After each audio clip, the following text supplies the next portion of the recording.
I think being a composer people come at it from different places. For me, it was a career that I think for some of us, it chooses you more than you Mm. choosing it, right? Like it's just something that was always there. I think not everyone realizes that it's reaching out to you. I know some of my favorite composers that they didn't start writing music until they were in their 20s, and they feel like, oh, I decided to try writing music. I'm like, I think you've always known that was there. You're always an improviser, and you find it like right. So I think it's something that sort of calls you. So I never really thought about anything else.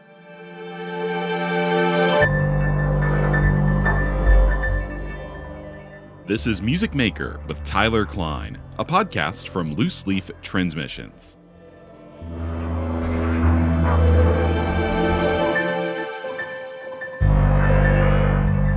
Hey y'all, and welcome to another edition of the podcast. If you're new here, it's great to have you along, and just to give you a sense of what you're jumping into, my name is Tyler, and I'm a composer, a radio broadcaster, curator, and producer, but more than anything, I just love making things, and on this show, I sit down with other creative people to talk about their process, their journey, their philosophies, basically whatever it is that makes them tick. And if you've been here before, welcome back. I'm always glad to have you along. On this episode of Music Maker, I'm joined by Marc Mellits. Marc is one of the most widely performed living American composers, and honestly, that makes a lot of sense when you hear his music. It's rhythmically alive, colorful, and full of this kind of visceral energy that makes you want to move. Whether it's chamber ensembles, film scores, or his own group, the Mellits Consort, Marc's music has been commissioned and performed by an incredibly wide range of performers across the world. In this conversation, we trace Marc's journey all the way back to improvising as a kid at his neighbor's piano while the TV played on mute, and follow it through to his thriving career today. Along the way, we dig into the importance of beautifully prepared scores, why he believes his music resonates so deeply with performers, and how his connection to Romania has become a major part of his creative and personal life. Let's get into it. The conversation starts in just a moment.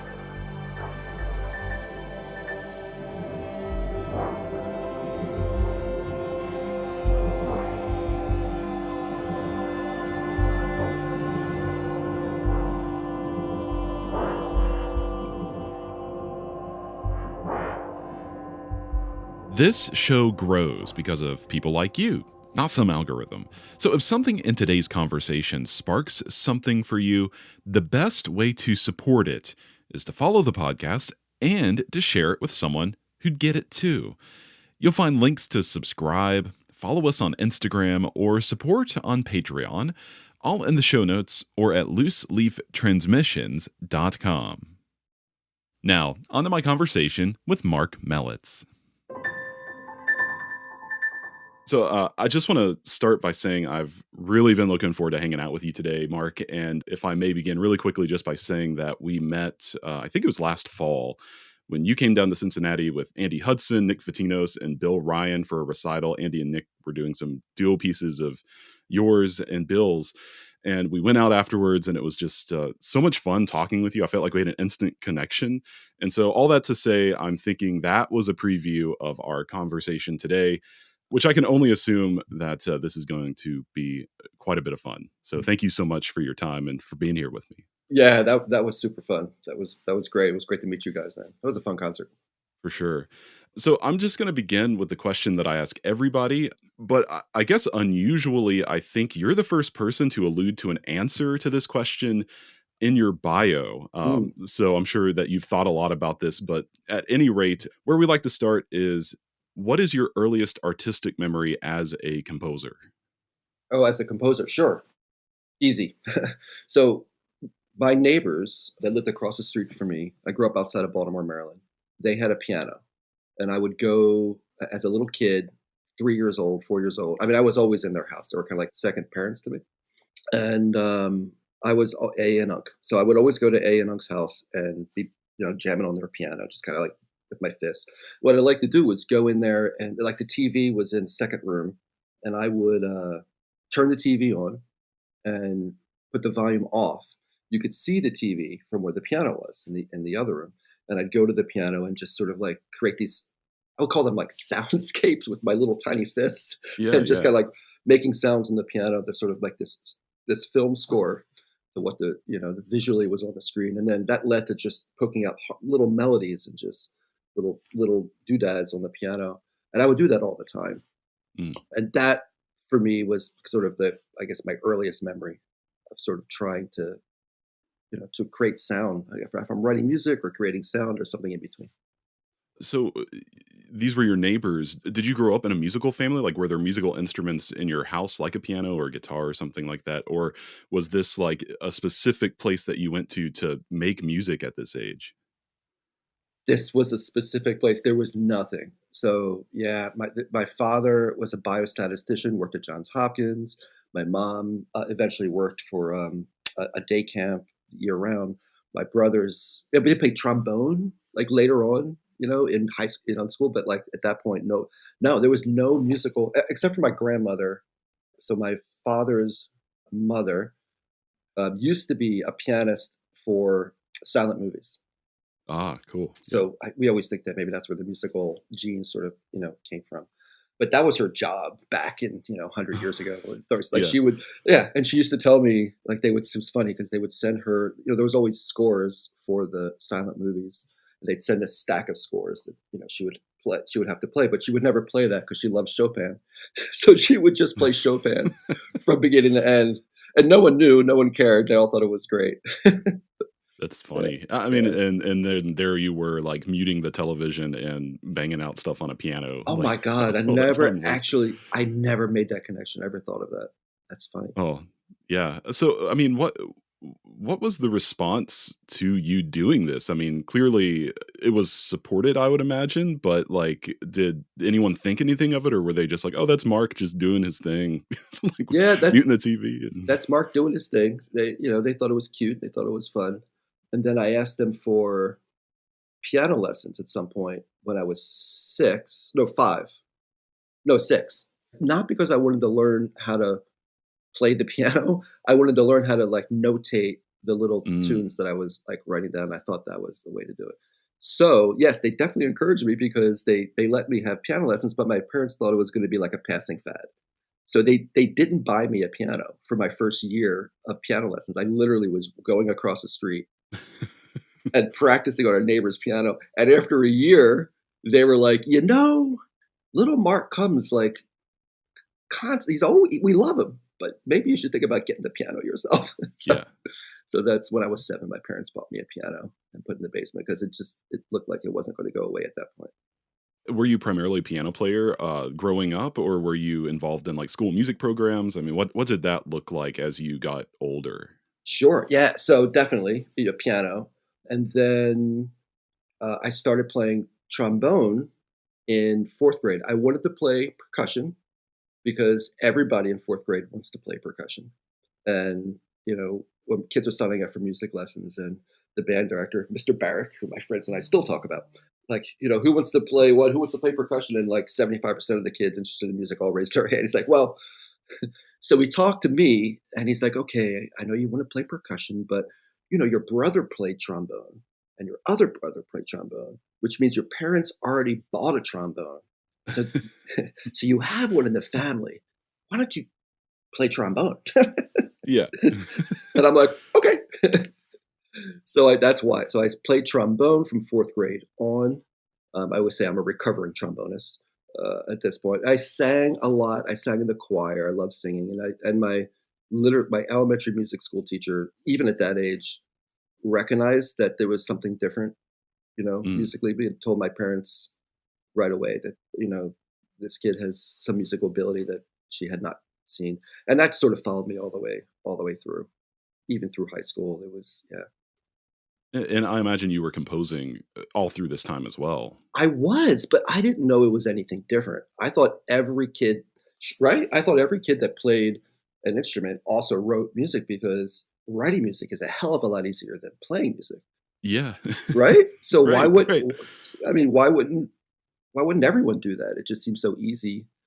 I didn't understand until much later. I was taking lessons at Peabody Prep, which is this wonderful in Baltimore, this wonderful program for young kids. when I started to figure out that, oh, not all kids write music too. Mm. I thought that was weird. Yeah, I mean, this is has the potential to be a rabbit hole and a tirade. So I'll try to keep it Yeah, contained here. But that's all right. Go for it. I've always kind of thought of like when we're going to school and learning like English for taking English class. There's we learn the grammar and the writing, and then we're also reading at the same time. And it always struck me as kind of weird that like, oh, when we're in music class and even music school, yes, there's like music theory class, but there's not like composition that's correlated with performing. It always felt like, well, everyone should be composing a little bit, because it's like, why would we read but not write words, for example? You know what I mean? Yeah, you're right. You're spot on. I could not agree more. Yeah. But they do have you have to write essays, you have to learn how to write when you're growing up. It's, write your own creative thoughts. It's a constant. But why not in music? You're right. Yeah. Yeah. I'd like to think that the world would be a lot more composer friendly if that was the case. Not that Yeah, it's not totally composer unfriendly, but yeah, it's I kind of love a that. I've Yeah. often thought about that. So when would you say that your first encounter with a composer was? Whether that's well, people tend to answer this question in two different ways. An encounter with a composer in real life, like a living human being, or Mhm. some people kind of answer this like an encounter with a living composer's music. So feel free to like touch on either of Oh, those. yes. Okay, it's a two-part answer then, because I can yeah. So, again, at Peabody, my piano teacher, Jeffrey Chappell, also wrote music. He was a classical pianist, but he also played jazz, and he wrote music that was sort of very jazz inspired. And I would say he probably was the first composer that I knew personally because he was my teacher, and he was incredibly encouraging to me to always write. In fact, I remember vividly of writing something, and I was playing it for him because he was he became sort of a part-time composition teacher for me too. Sure. And he's like, "Well, you need to think about this B section in a different key." So I just started improvising something around and started to play it. And reached for a pencil. He's like, "No, just keep playing. I'll write it down for you." And he was like sitting right next to me, writing down everything I was So playing. transcribing as you went. He Yeah. was. He was. Yeah. That's awesome. And then showed it to me. And like that relationship was so wonderful. And because he was a composer too, he could do that really quickly. So yeah, that was very encouraging for me to write. And then, I also, and it was with him, I was playing Alberto Ginastera. Mm, The American preludes. If you know those, the sure. 12 American preludes for piano, they're wonderful, amazing pieces. And that was the first time I played something where the composer was alive because, like again, that hadn't occurred to me. There was a sign at Peabody that he was visiting. Like he came and visited the conservatory, which was the building next door, and talked to all the musicians and the composers there. And I saw this after the fact. Like he was there like a week ago, and I didn't know, which was whatever. But it struck me as like, oh my god, he's alive. It just hit me. Like these Yeah. pieces I'm playing Yeah. on piano, this dude's alive. Like it was just this revelation. Yeah. I love that. Yeah. So you're in high school at this point still. At Is that that right? point, I was probably junior high school, high school. Yeah. So you've had quite a composition career, and we'll get into all of that, I'm sure. But can you kind of share a bit of an overview or connect the dots, so to speak, of your creative journey, like kind of post high school into what maybe you would think of as like, okay, I'm like kind of here in a career as a composer or a musician, even. It was definitely a different path, but only because I didn't know any better. You know what I mean? Like, Yeah. Oh, yeah. since I started writing music at a young age, and there was no one there to really help me until I met, Jeffrey Chappelle later.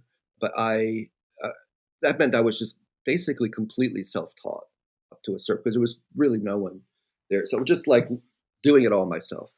I didn't understand until I was a senior in high school that you actually could take composition lessons. That's how stupid I was. But that's how I mean, I thought every musician wrote music. Like I didn't think it was anything special. Like, so I found out my last year of high school that no, you can actually take composition lessons, and you should. And then they told me you can even major in music composition in college. And I'm like, what? That's crazy. I want to do that. Uh, so I took lessons for 1 year, And I graduated from Peabody in composition, which at the time they told me was the first person to graduate after 1 year of lessons from the Oh, prep wow. program. But the truth is, I had a portfolio of works that, Sure, sure. yeah, right. So then, through college, studying was a little bit different for me because I felt like I brought in my music and like it was basically my teachers were what would they do with what I was writing. So, and I was a little bit arrogant, because I've been writing for so long. I think I kind of thought I knew everything. I was this typical, it was Eastman, and I, there's you kind of put up this kind of like arrogant shell because Mhm. you're actually really afraid, because there's like people from all over the freaking world and they're all amazing, and you feel like you're not worthy, so you put up this sort of. I think a lot of at least composers would do that. So I kind of thought I knew everything, and of course I knew nothing. But in the same way, that kind of gave me the strength to sort of do what I was doing. When I graduated, from that point forward, I had to jump ahead to like where I landed. I had a long conversation with Steve Reich. So this would have been, I was finishing grad school. So this would have been sort of mid 1990s at Cornell. I drove to New York to pick up Steve Reich and drive him to Ithaca because we were hosting him for a few concerts and then drive him back. He had asked to be driven for whatever reason with flights to Ithaca it takes longer, so it was quicker to drive. So Stephen Stuckey, our teacher, said, "Hey, anybody want to drive to pick up Steve Reich?" And I'm like, everyone looked at me because I had been working for him as a copyist. Oh, nice. Right. So I picked him up, and for 4.5 hours up and 4.5 hours back, 9 hours, I got this lecture of when you graduate from this place, don't do what they tell you. They're gonna, don't look for a teaching job. I'm like, oh, is that what you're supposed to do? Like, you're gonna end up teaching too many classes in the middle of nowhere. You won't have any time to compose. You'll be God knows where, and your composition career. I've seen it happen with so many talented composers. He said that they just sort of disappear because they're teaching so much they don't have time to write, and that's it. He's like, you're different than that. Move to New York. Don't do that. Don't start teaching until you have something to teach. Move to New York first. You can always work for him as a copyist. I was a copyist for him for many years. And he said, start your own ensemble. The public needs to see composers on stage playing their own music. It's important. And see what happens. So I did. So I did something that none of my friends did. I did Mm. not look for any teaching job at all. Went straight to New York, started a group, and started playing. And would go to concerts and said, "Hey, would you want to play my music?" And they're like, "No, who are you?" So that I was just basically working as a copyist and writing, and then how I ended up where I am was really just through the greatness of other musicians. Playing my music little bit by little bit by little bit. I think, and I may have mentioned this. I think last time we spoke is there was a commission from Bang on a Can around that time. So I had been at this time sending my music around a little bit. I was always afraid to do that because I hated rejection. So if I got rejected once, I was like, "All right, screw you," And I had sent my music to Bang on a Can for the Bang on a Can marathon, which I went to every year. It was so much fun. Like especially back in the old, it was great. It's still great. And a few years doing this, after 3 years, I didn't hear a peep back, like nothing. And I thought, oh, I thought my music would fit really well, but I guess not. And that was it. So I stopped sending things to them. And then I get this random phone call from Michael Gordon. And I'm freaked out. It's Michael Gordon on the phone, my freaking hero, is calling me. Sure. Yeah. Yeah. And he says, would I be interested in a commission? They have something called the People's Commissioning Fund. And this was the second year that they were doing it. They had just started it. And would I write something for the Bang on a Kid All Stars, which I'm sure you know who they are. It's their sextet. I was like, "Are you kidding? Yeah, I'd love to." But then I asked him, I sent you guys back then it was cassette tapes. I sent you Mm. these tapes of my piano trio and other things. I never heard anything back, so I thought that it wasn't going to work out. That you didn't really, think the music was going to work. And here's what he told me. He's like, "No, he goes, we all loved it. Me and David and Julie, we all just were listening to it. We really, really liked it." Because I'm sorry we didn't say anything, but we were trying to find a better place to put your music other than just throwing it on a marathon somewhere. We're actually waiting for an opportunity to get something new from you. Instead of, Wow. and I was so touched. And I tell young composers this all the time, like rejection, you don't really know who's listening to it. And actually, like, you may get rejected, but down the line that actually could turn into something. And here's a great example where it did. So I wrote a piece for them called Five Machines, which, I wrote two versions, a version for them and a version for my own ensemble so we could play it. And they toured it. And this was the first time, maybe the second time, I had a piece for the Assad brothers, the guitar duo that toured something.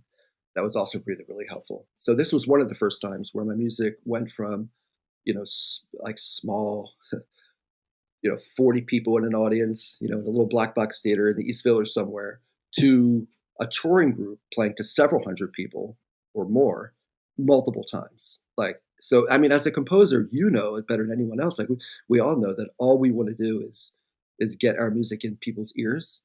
Of And course, yeah. right, yeah, and the best way to do this is a really good touring ensemble. That's promotion, right? So that's what they did for me. They toured this piece everywhere, played it a lot, and sure enough, like my phone literally started ringing.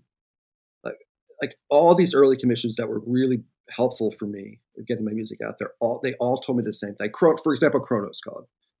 And it was another weird phone call. I'm like, wait, I thought it was like David Harrington called me and I thought it was one of my friends, like pulling a joke. Like a prank or something. Yeah. Yeah. Like, and I said, come on, Dominic. Like, I know it's you. He's like, no, this is David Harrington, Kronos. I'm like, yeah, right. I went on and on. And he's like, and he was trying to convince me. And I'm like, oh, crap. This really is David Harrington. He's like, no, I heard Bang on a Can play your piece last night. And I'm calling to see if you would write something for us. And all those like bigger sort of commissions, like bigger, I mean, sort of like, groups that were touring groups, every single one of them, and there were 3 or 4 at the time, all told me the same story, that they heard Bang on a Can play my piece, recently. And that's why they were calling. So that one piece was, if you have to think of like a break, was it. So if you ask me, how did I get, I mean, that's the long answer. From where I was to where I am now, it was through the generosity and love of performers playing my music, right? And then other people hear it, and then they ask for music, and then they ask for music, and then they ask for music. It's touring. Like playing something once or twice is fine, but when they play it 50 times, you have a much better chance, at sort of at making it. And I can trace it all back to that moment, really, of that one piece. Every time I see David, Michael, and Julie, I told them that story, and like how they changed everything for me. I give them a big hug, and they're like, "No, but you wrote us a great piece, so."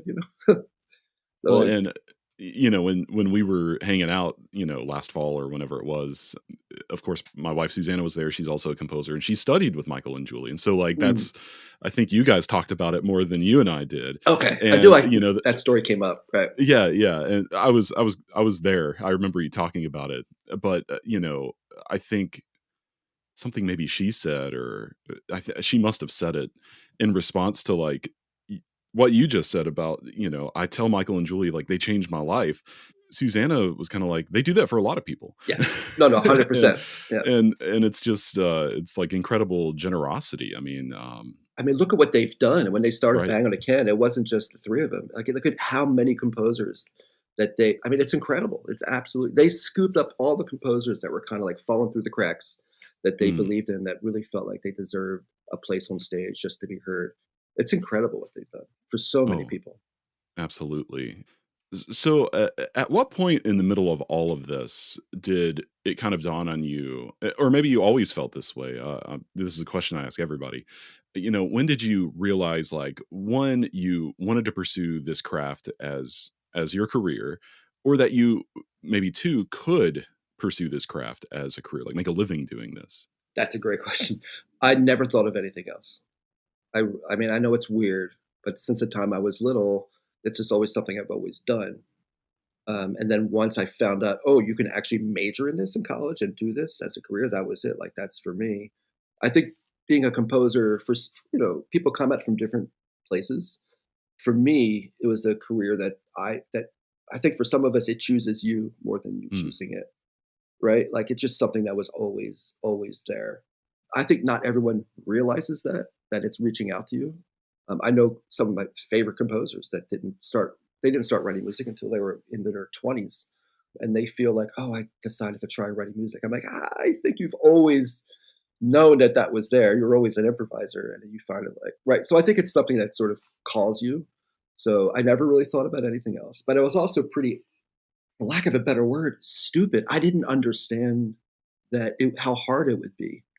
You know what I mean? Like, yeah. I thought okay, you're a composer. I'm going to graduate, and I'm going to write music for the rest of my life. And the Berlin Philharmonic is going to be calling me all the time, and like that's what composers do. I was so dumb. I didn't understand that.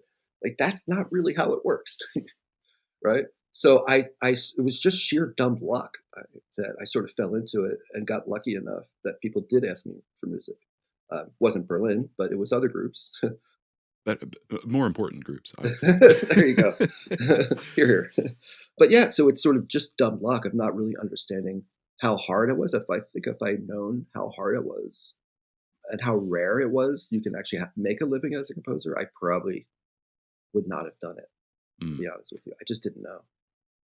When you're talking about this moment where, you get a call from Michael Gordon, like, "Can you write us a piece?" And then everything kinda snowballs from there. I mean, it almost feels like, you don't wanna be, and I'm speaking generally here, you don't wanna be, like, sitting at your desk, like, writing music, like, kind of trying to just make that moment happen. Like, you kinda have to stick to your guns and, like, just write the music that you wanna write.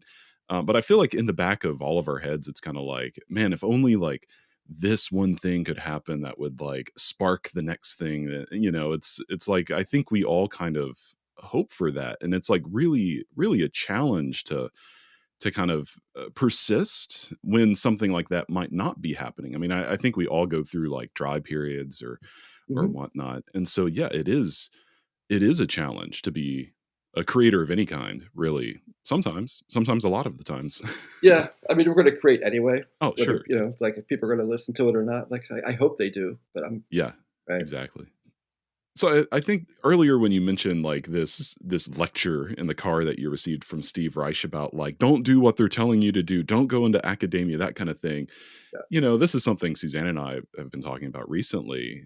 Is like, as you're going through, I mean, especially grad school of any kind, whether that's like your master's or your doctorate, it feels like it's getting it like just ingrained into your being. Like this is the path that you need to go through, Right. to be successful. And even now, it's like, we're in our 30s. It's 30 years after you were kind of going through this, and it doesn't seem that different. Like people, I'm still having conversations with composers who are like 10 years younger than me who are talking about like their academic path and all this kind of stuff. It's kind of like when we make decisions about our careers, that's always kind of simmering in the back of our head. I'm kind of like you though. Like I turned away from that path and I'm kind of like doing my own thing and I'm very happy with that. But I mean, I guess I just like kind of be interested in talking more about this idea of like alternative paths in in music composition, I guess you could say. Right. I mean, the key word is decision. So, like, Yeah. I don't think I've ever really made any decision. Like, Ah, yeah. right. And I think the people you're talking about, so 10 years younger than you, were saying, and I remember people, I guess, a little bit in grad school that were thinking about making the next decision about where to go and what to do in their path. I honestly never really made any decisions. I sort of just followed wherever the stream floated me Mm, down. yeah. And it was just that I never thought that far ahead. I was too distracted by writing music to think about what Mm, I could do with writing music. I mean, I was too it's incredibly distracting, 'cause you're always writing music in your head constantly, even right now. Like it's really hard to like not writing music is hard. Like that's what's difficult. Yeah, well, alcohol is good for that, but that's what a composer friend of mine, Rob Patterson, told me. He has the same problem. He's like, I can't stop. It's like, well, alcohol is good for that.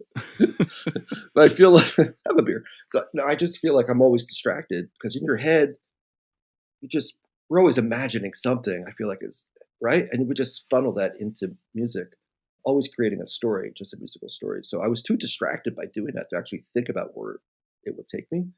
Just sort of followed the flow, and people would say things like, "Oh, I think you should go to Yale for grad school." Someone told me that. I hadn't thought about it, and I'm like, "Okay." So I that's what happened to me. "Oh, I think you should move to New York and just play music and work as a guy. You'll be fine." I'm like, "Okay." Like people people that I much smarter than me or people that I trusted gave me these suggestions, and I said, "Okay," but I didn't do anything I think I was supposed to do. I didn't make any decisions. Like it just sort of happened.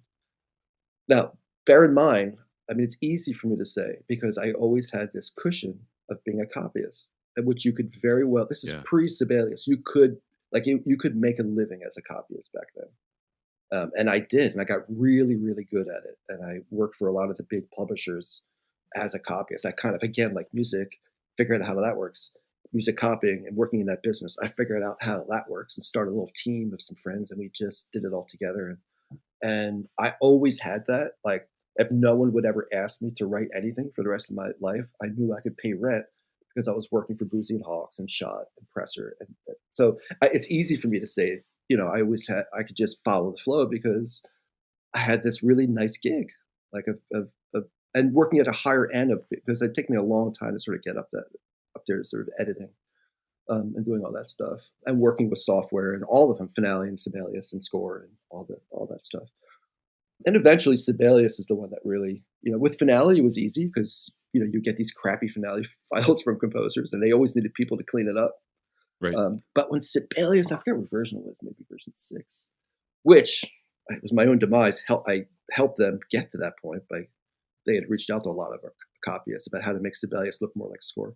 And when they did that, it killed off a lot of copyists, right? Because now composers could do things at a much higher level. So anyway, but at that point, my copying career was slowly slipping, and not because of anything in the business, it was strong, but because my composition career was going higher. And so the more music I was writing, getting paid to write, the less copying I had to do. And at some point, very gradually, I was here and I realized I hadn't done any copying work in 2 years because Wow. Yeah. it was that seamless and easy. But the point is, I always had that buffer. Like, I could always pay the rent by being a copyist. So I didn't have to make those decisions that a lot of people have to make. I let it happen naturally. If you really want to stay connected to what I'm building here, the best way isn't social media, actually. It's the newsletter. That's where I share new episodes, unfiltered thoughts about the creative process, ways to support the work, and whatever's coming next. You can sign up at looseleaftransmissions.com or through the link in the show notes. I'm kind of interested in hearing about your thoughts on copy work because, Hmm. well, this is kind of timely for me because this is Monday, April 7th that we're talking, just so people have an idea. I just spent the all weekend like finishing a new piece, and I made the decision to learn to use Dorico. I am a Finale user, and Hmm. so Finale, as some people who listen to this might know, announced they'd no longer develop it, and so they offered Dorico as like the next option, I guess. And I am blown away by how easy it is to make my scores look good, even Yeah. when I'm like not even all the way finished working on them. And so I think a lot about copy work, my own copy work and engraving and how the music presents itself on the page. I mean, do you feel like doing this kind of work as a copyist informed anything that you did as a composer?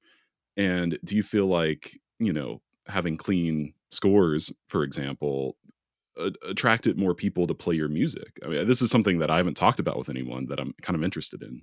Yeah, it's funny you bring that up, but I get the comments my entire life about how good my scores look. And it's 100% because I was a copyist for so many years and sort of learned how things should look, learn the rules of notation. Notation, clear notation, what appears on the page conveys so much beyond just pitches and rhythms.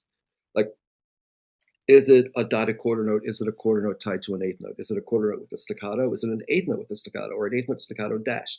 So all these little things, how it looks like on the page.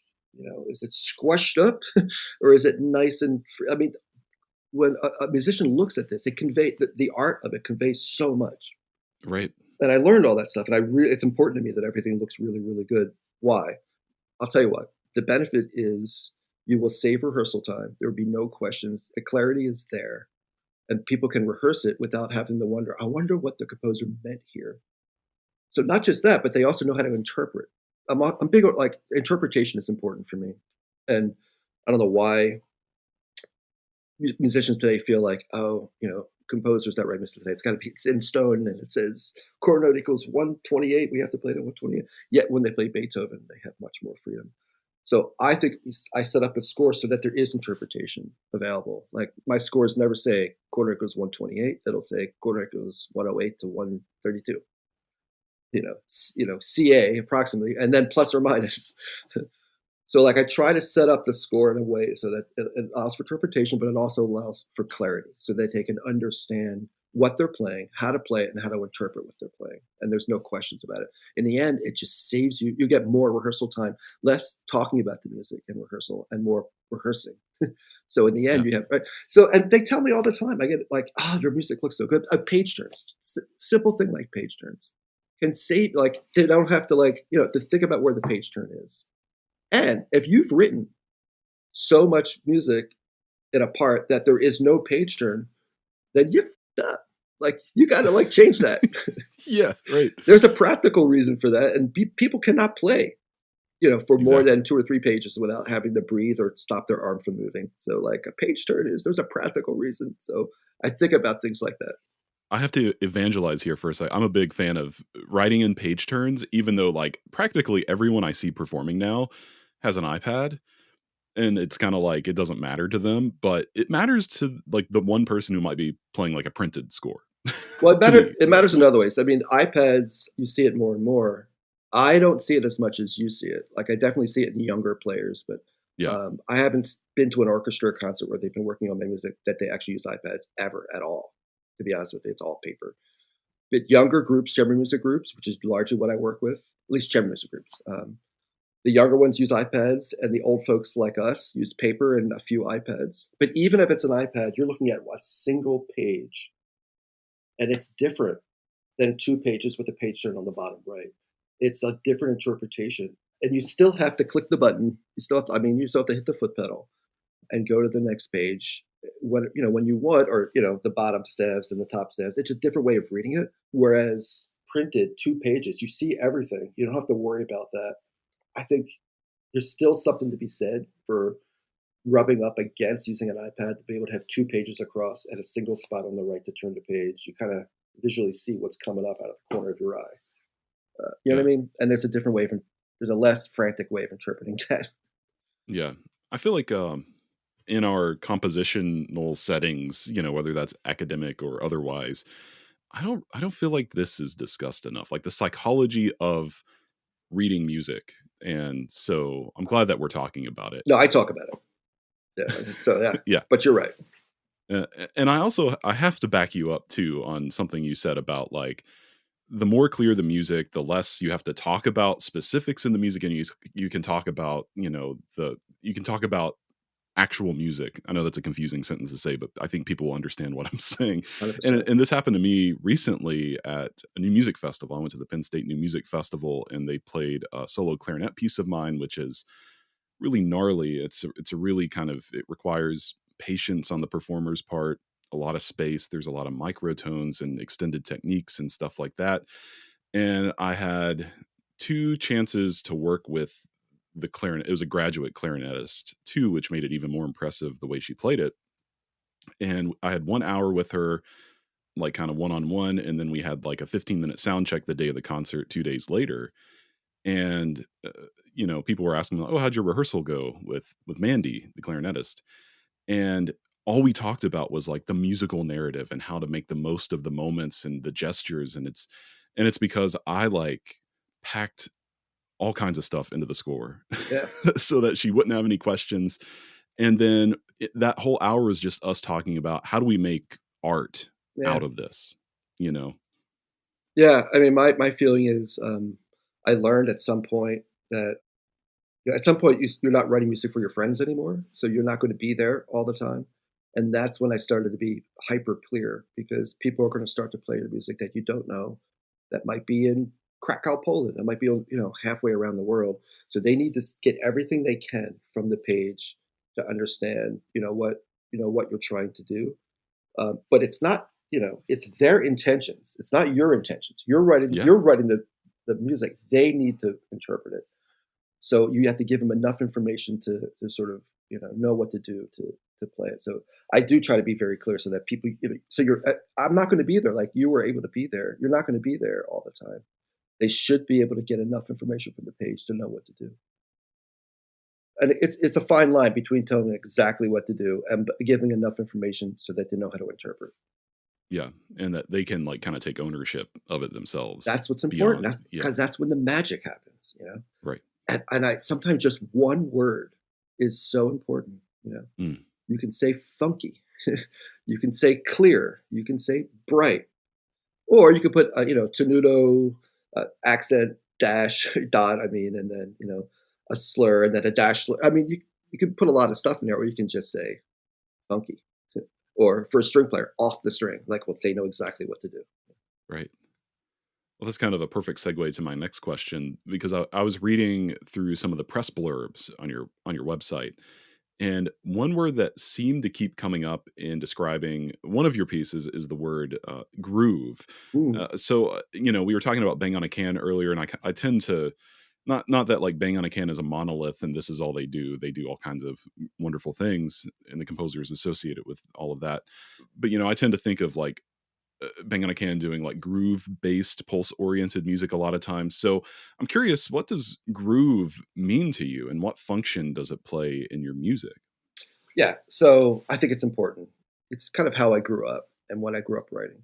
So when I grew up, I was listening to two very different types of music. There was classical music that I was interested in. I grew up listening to Rachmaninoff, and my father was an opera buff, so there was opera always playing in the house. And through opera, I discovered other symphonic chamber music, Schubert, all sorts of stuff.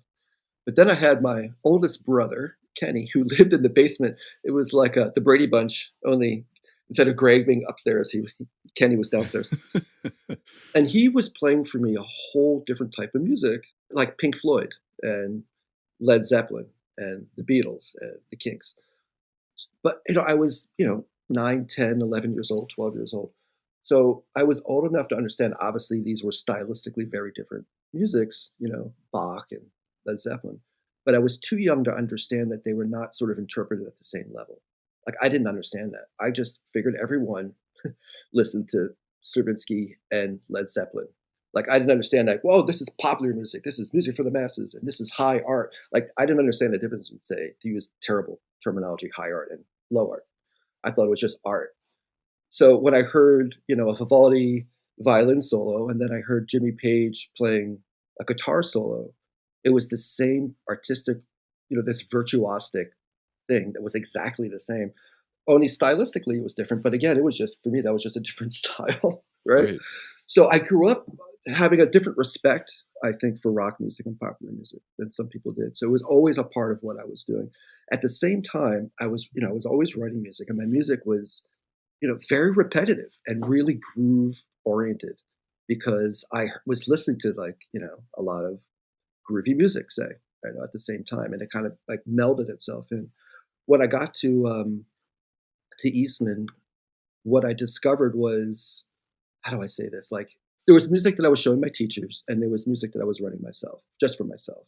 The sort of very groovy kind of stuff, very extremely repetitive. But I had never heard Steve Reich. I never heard Philip Glass. I never heard anything like that. Never heard Bang on a Can, even because they were even around back then.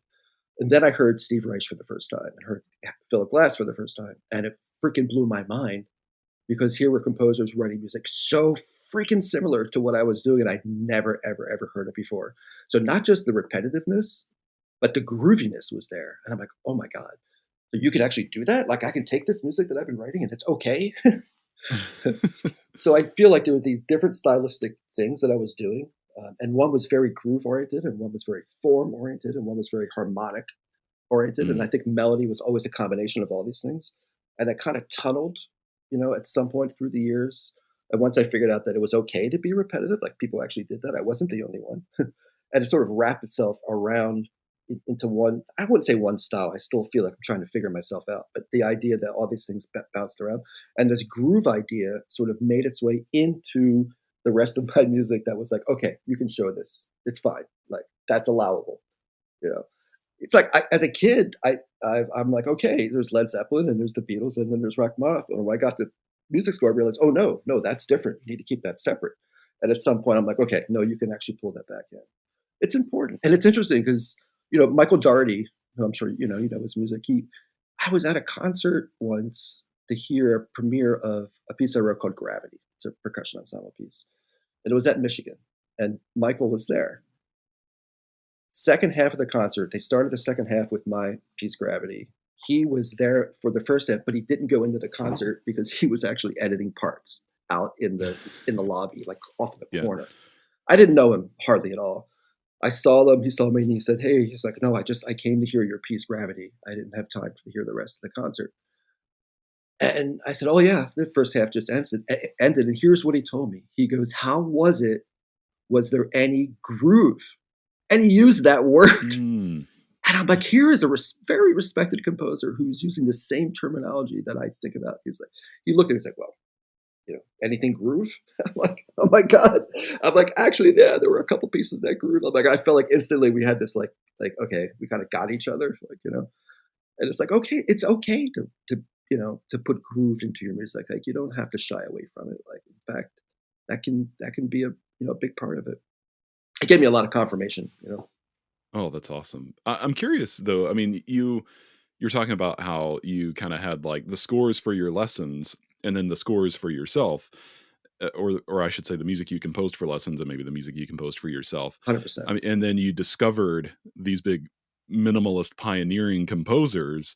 Did you start bringing into your lessons the music you were writing for yourself at that point, like after you received a little validation, or did you keep it kind of separated for a It while? took some time, and I'll tell you why. So the first thing that happened was, I mean, the first thing I got was this was tremendous confirmation. I mean, it was more confirmation than say the inspiration because of something I would obviously already been doing, but it confirmed for me that you can actually do this. But at the same time that I discovered these composers, I also understood how they were perceived in academia was not really in the best way.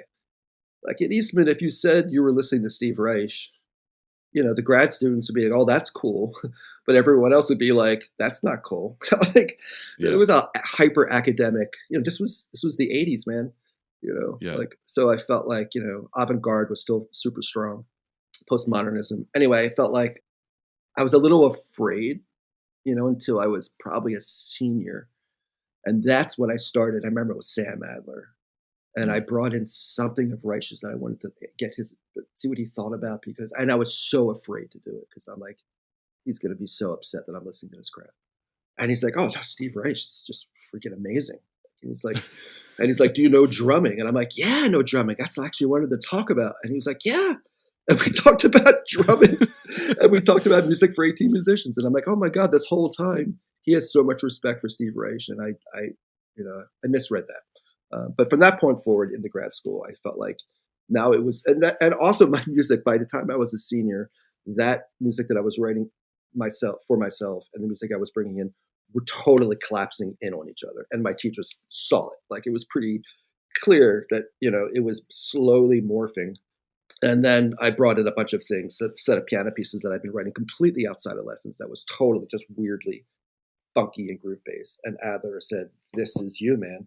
This is what you should be writing." So I'm like, Yeah. okay, yeah, that was a good thing. I'm glad I was able to sort of process that internally for a while and not, because even though I was bringing in stylistically a different type of music, I felt like I was learning so much about form and orchestration and craft and style. Honestly, is something you really shouldn't be working on at that age. Yeah. Uh, Absolutely. right? And I think I got lucky, dumb luck again that I didn't bring that stuff in because then we would have, been directly into a style conversation. And you can't change your style. It has to slowly become like you can't like when you sign your signature and you sign your name, you don't think about how you sign it. You're like Tyler Kline. You just write it. Like you don't. If you had to think about how you sign your name, you'd probably screw it up, right? Well, Right. Right. that's a musical style. You can't control that. So I feel like letting that happen naturally for me and just work on the things I can control. Oh, that is way too low for flute in this texture. Strings can't play that fast. And then it doesn't matter stylistically what you're working on. And Adler used to tell us this all the time. He's like, "You're going to throw this stuff away, guys. You haven't figured out your style yet. Just figure out how to write music and let your style happen. Because all this stuff is going to be thrown away." He's like, "You're writing music so slowly because you think it's going to be this everlasting thing." It's like, "You're 20 years old. This piece will never get played again. you know, Embrace that, try things out, and then move on to the next piece and write quickly and try things out. And eventually you're going to settle into what you're doing because you've written enough music to hear how it works. Best advice I ever got. Mm. Oh man, I love that. Yeah.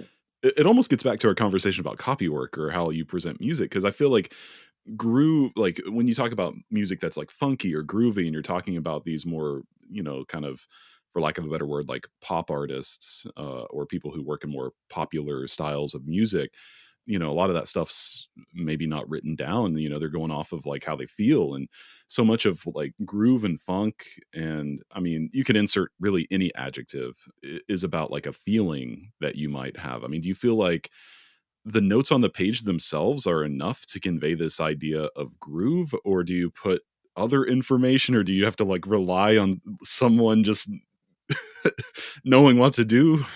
I've been stuck in this hole. I know exactly what you're talking about, and it's hard. It's really hard. What I can tell you is classical musicians can groove. They just don't know it. Yeah. It's not something they learned how to do. It is something that's not written.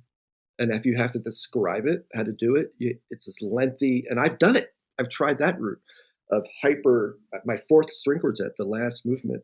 The first time I heard it, it wasn't grooving there. It's all 16. It's super groovy, and they're like the two violins are going away, and then the straight 16s and canon and viola and cello are doing this like totally funky moving chord thing. And they were playing it beautifully, but super elegant, and it just didn't work. So we had to break it down. And I'm like, well, you have to think about like this accent on beats 2 and 4, like, but you don't have beats 2 and 4, chaka chaka, like that type of thing, right? And playing square in the middle of the beat. Classical musicians, we nuance beats, especially chamber music. A really good quartet can collectively move the beat from the center of the beat to the top of the beat to the back of the beat, and Yeah. and it's amazing how they do that. You get it's still in time, but where you place that beat is a microsecond, and they do it together.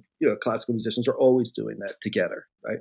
I'm like, no, in the freaking middle of the beat, you just hold it there, and it will give you this pull. Instead of pushing it forward, you're just going to like be there in the middle of the beat. And when it's in the middle of the beat, pull it a little bit to the back, and it has this sort of like other feeling. So we talked about that a lot, invisible accents, and then they played it, and it was totally there. It was absolutely 100% there, but it took a whole conversation. Classical musicians can do it. They just don't know they can do it. It's something they don't really, there's no repertoire for them where they have to do it, that they grew up playing in conservatories. I try different things just to follow it up. So it's just like legato, like I write the word, I say smooth, funky legato. I use that all the time. And they're like, what does that mean? and then I write, it's like, you're playing legato, but there's a small break between every note. And they're like, well, that's not legato. I'm like, right, but you're playing legato, but you're not playing legato. That is funk. That is like an accented way of playing a melodic line where you're connecting things, but you're just releasing it before you get to the next note. That's the best way to tell a classical musicians how to play funky. Like that they get. Like, oh, I can do that. And it works. Yeah, that's funny. Sometimes get myself in trouble talking about what I'm about to bring up, so I'll tread carefully, but I have pretty strong feelings about like when I hear an orchestra piece with drum set in it, because I feel like, no offense to all the wonderful orchestral percussionists that I know, but when you put like a written out drum set part in front of them and they're playing with an orchestra, just something about it ruins the whole thing for me. And I've heard like really wonderful pieces, and I can't figure out if it's like a composer issue or a percussionist issue, but that's like the one thing that I'm like, oh, I wish there was like a clear way to make this work, because I think it's so dependent on the player. And sometimes when we're talking about drum set too, it's dependent on like the way they set up the drums. It is. Like It is. Yeah. like when you talk to an actual drum set player, one of my best friends is a drum set player, Sean Hamilton. I'll give him a shout out. He's been on the podcast, and he thinks so deliberately about like, what kind of kick drum am I going to have? What kind of toms will I have? Like, oh, I don't like the way this cymbal sounds. Let me try a different cymbal, as opposed to just like, okay, let's throw a drum set together and play this. Yeah, cymbals are incredibly. I mean, everything you just said, but cymbals are where they really get their sound. It's like when you see a drummer come to play a gig, they come with their own cymbals. They'll use the drum set there, but like, I got my cymbals, so that's my sound. Right? But I think drum set, it's the one instrument that There's an improvisatory element, like it's an improv instrument and writing out something for an instrument that is largely improvised.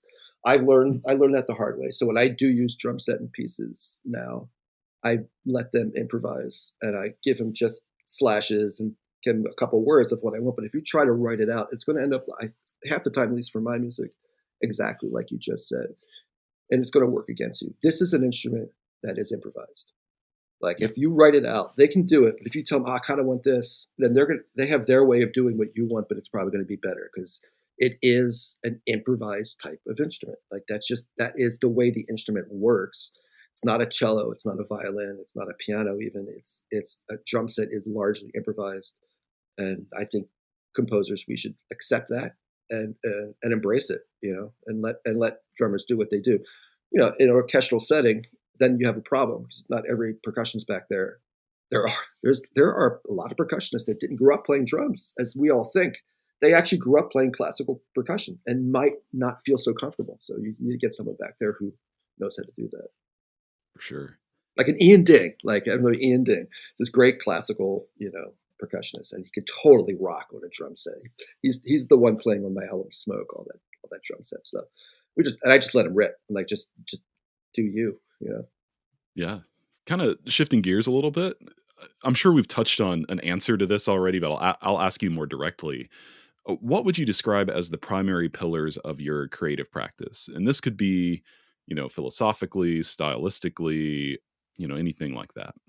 I would say trying to get a connection with the instruments more than anything else. So like I really think about what the instruments want to say through my pitches and rhythms. Whenever I start something new, I try to shrink myself in the little tiny 1 inch mark and climb inside a violin. And how does the violin resonate? Mm, And what is the violin? I know it sounds weird and whatever, but I actually do this. What does the violin want to say? What does a piano want to say? And then as I write, I do write at the piano. The piano is always next to me, and I have a connection with the instrument so that I try to think through my hands as I'm writing. All this is to say that I'm trying to write idiomatic music, and I whether I do or I don't, I think that's to me like a big pillar of sort of my compositional, like how I write music is really coming from a practical standpoint. Sometimes almost to a fault. Like I think I overdo it.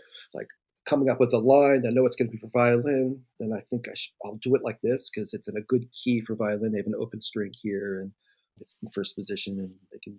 Whereas, it's clarinet, it's going to be half step higher. So I try to think of the instruments themselves when I write, and that's actually where I think I start from. I have a long time debate with a very very good friend of mine, Dawa Eisenga. Do you know his music? no, You should. It's freaking amazing.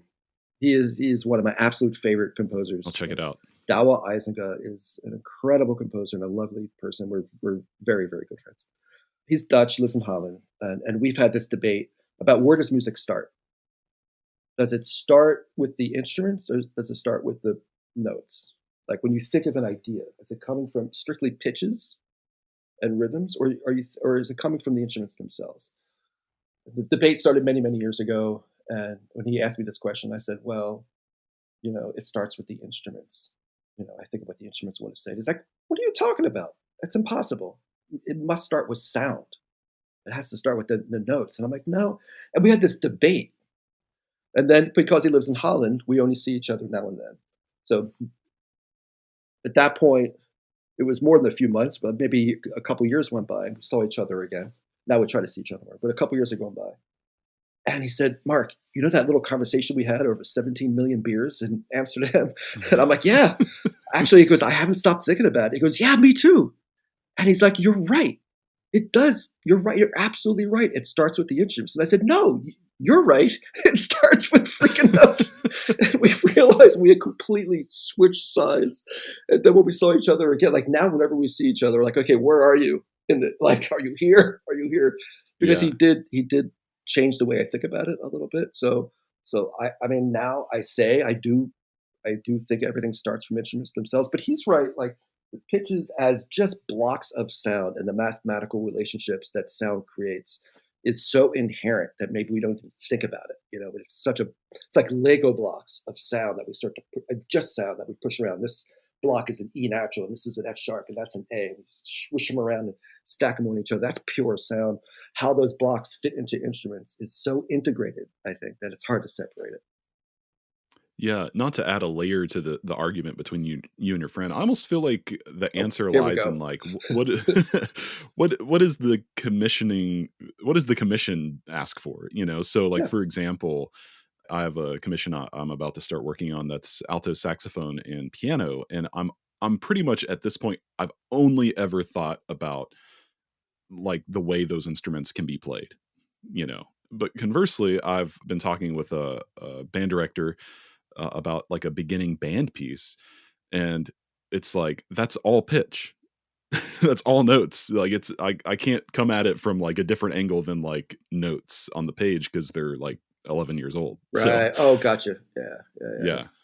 yeah. So this is kind of an interesting way to get into my next question, because you have a number of compositions. I didn't count because I got into the weeds looking at your website regarding this, but Oh, my condolences. your compositions often come in a variety of instrumental configurations for the same piece. Like your piece Black, I feel like it's like pages of different ensembles, including Wagnerian tuba quartet, which I like laughed at for like a good 3 minutes. As you should. Um, Yeah. so I'm like kind of curious about this, especially given like what we've just been kind of talking about. I mean, why do this? First of all, because I'm sure there's a whole host of reasons I can imagine. And also, do you notice anything different about your music when the same piece is performed on different instruments, or not? Does it maybe not matter? Right. And it kind of goes against everything I just said about writing for instruments and idiomatic. So, like, if this is violin music, then why is it now in Wagnerian tubas? Explain yourself, Mellits. So, yeah, no, there's a lot to unpack there. The reason I do that is because people ask me for it. So it kind of stems from that, and it started a long time ago. Okay, Black, for example, and Black. So I wrote Black originally for two bass clarinets. It's like obscure, low, 5-minute piece for two low instruments. I thought no one would ever play it again. So it got played a lot for two bass clarinets, and then someone knew of that piece, and she teaches saxophone, and her graduate student wanted to play it on Barry saxes. Would I write it for? Could I arrange it for them? And I'm like, well, two bass clarinets, two Barry saxes. I think it could work. And I just, I changed the key. Black basically works. I take the lowest, most resonant note and pitch everything to that. So for bass clarinet, everything is low C or concert B flat. And then for Barry sax, it's low A or concert C because that's the lowest note that they have. So everything is pitched on that. It's just transpose it, and all of a sudden those same things I worked out for bass clarinet were now actually working for Barry sax because Yeah, of the way it resonates. And then that got played a lot. That got played because I worked for one pair of instruments, I prefer another pair of instruments. And the thing that happened is that eventually that'll promote other performances of it.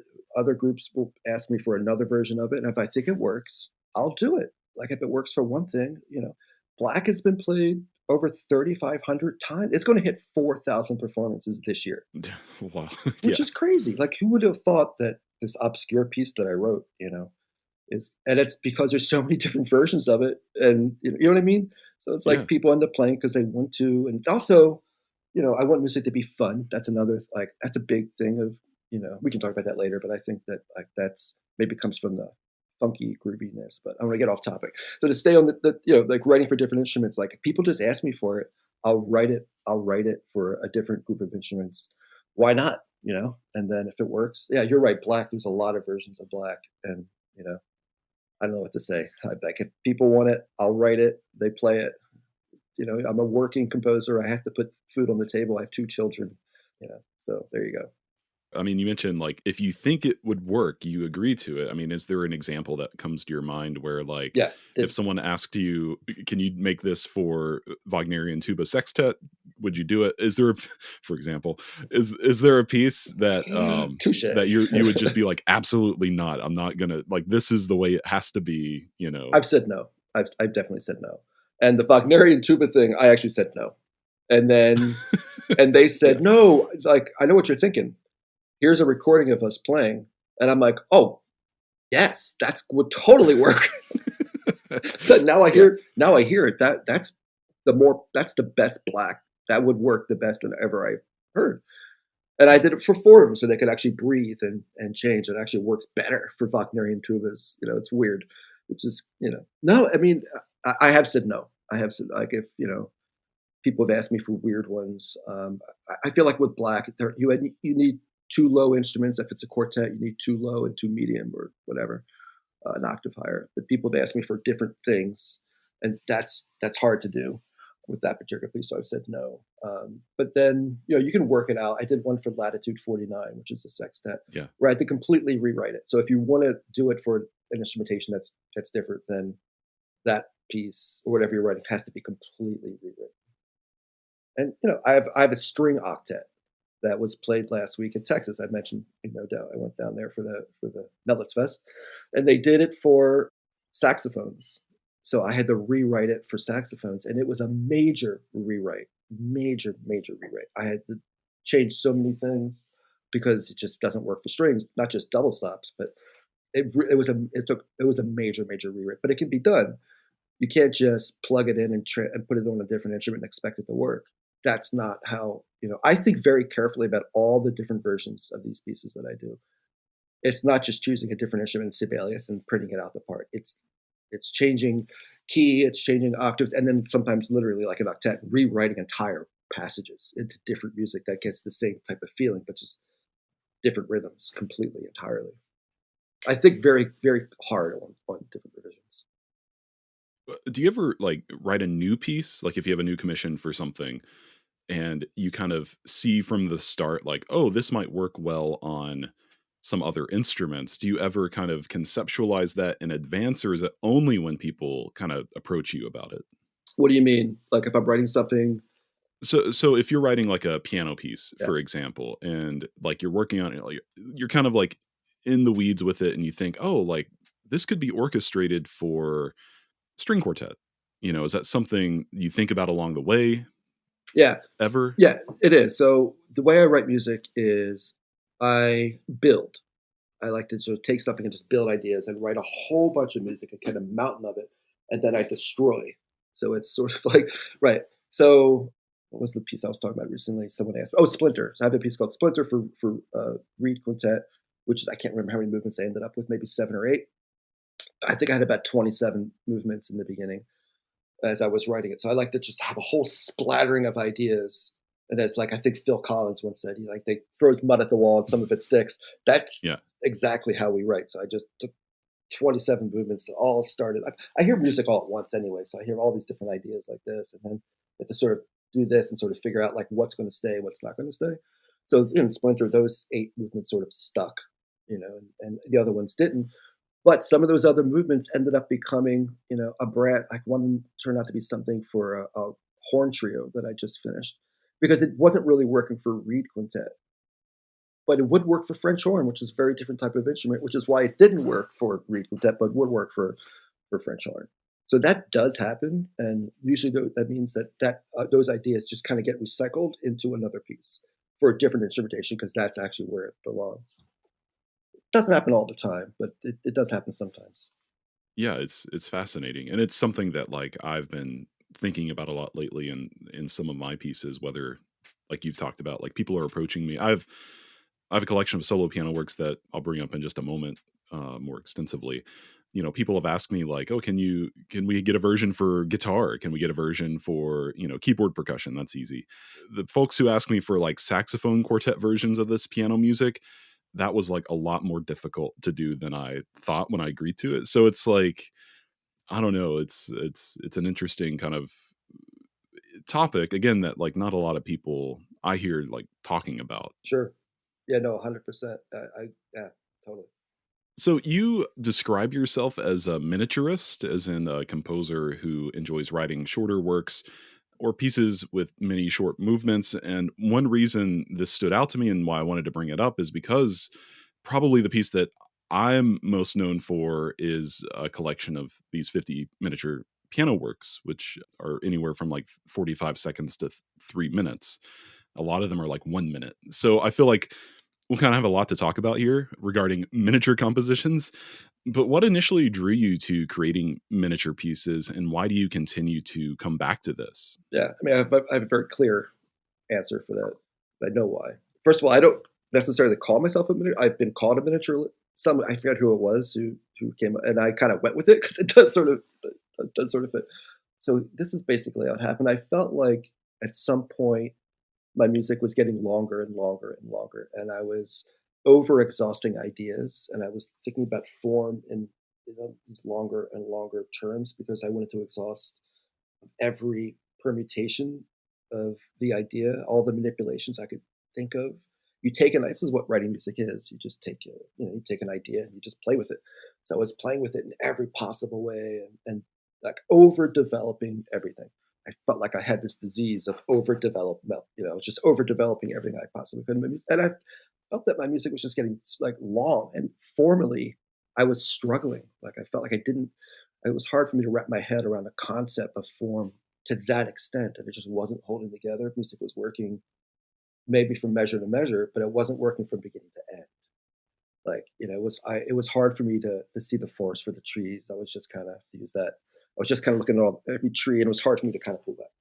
Overdeveloping ideas was getting in the way. So I had this idea that I'm just going to write a series of pieces, which was the first one. It was probably, I think, flute and piano, where it's just going to be a freaking idea and that's it. Imagine that. Like it's just zero development. I'll write a bunch of them. It's just an idea, a musical idea. The musicians will present the idea, double bar.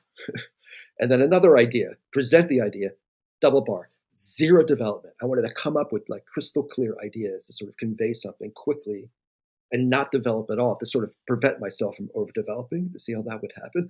Like imagine that's a crazy idea, but that's what I set up to do, and I failed but what I ended up doing was presenting the idea and then very quick targeted development, and then double bar, and then another idea, quick Mm. targeted development, and then ended. Third idea, quick development, picks up on something I did in the first movement, tie that in, end. I started to do, and everything was starting to tie together in a way. But what I ended up doing was just cutting all the fat out. It's very similar to what I mentioned before about like the Splinter of having 27 movements and cutting out everything and distilling it down to the ones that really work. That's exactly the same thing. I was cutting out all the developmental stuff that was too much. I was getting rid of. It's like that's the fat of the piece. I was cutting it out. So I failed, I think, internally in a beautiful way for me, because it taught me to sort of really pay attention to the idea itself and just the development stuff that worked. That you don't have to take every idea that floats into your head and flex your compositional muscle and say, look what I did here, look what I did there. Look, that's just dumb. Why not choose the ones that really musically work? And then the ones that freaking groove and sound good, and like stick with those. So that piece was the first one. And then what I could do is I had all these different movements. I started to sort of push them around, and then form was so much easier because I could move it. I could take this movement, move it here, put that movement, move it there. And now I knew that I could write a little transition at the end of this that would lead into that. And everything kind of tied together. And then I not only helped myself with form, I helped myself with clarity of development. I've been stuck in that world ever since. And I really like being in that world of writing these small miniatures. And it's like a Baroque, I treat it like a Baroque suite. Oh yeah. To me, it's very much like a Baroque suite. Like they're all connected. It's one piece all the way through, but it's like an idea and another idea with some development, and then picking up on something in another movement like Bach did, and that type of formal and motivic development. I completely feel you, especially having written, my 50 little piano Sounds pieces that, fascinating. again, like people love playing them. I just had someone like get a copy off my website from Germany who I've never Right. heard of. And it's like, I joke around. It's like the project of mine that won't die. Yeah, People are still asking for arrangements from it. And it's my black. I get it. Right. We all have that piece, right? right, right. And, for me, when I first started writing it, it was a practical thing where, I was just like starting to work full time, and I just wanted like to be able to come home in the evenings and like write a little piece and not have to like worry about like hanging on to ideas or like working things out or anything like that.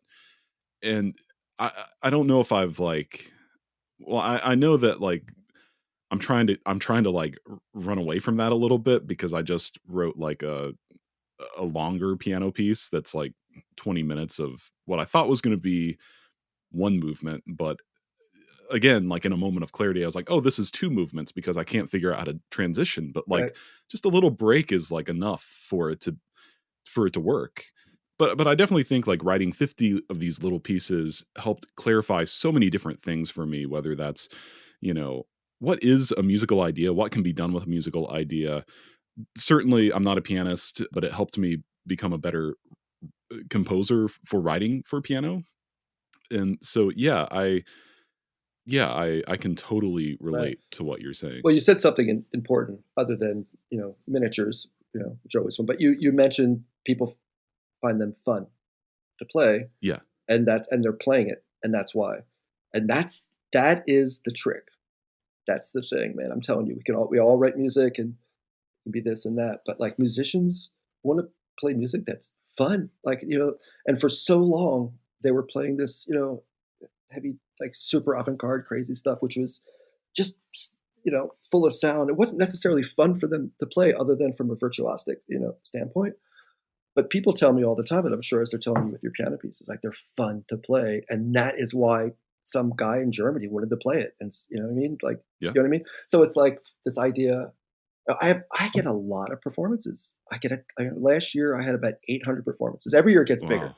right? Yeah, that's awesome. So last year I hit the same numbers I was getting pre-COVID. So like the end of 2019, it was around 800, and then it sort of went to zero, like for all of us. And now I think I'm back to where COVID was, maybe a little bit more. So how do you get 7, 8, 900 performances a year?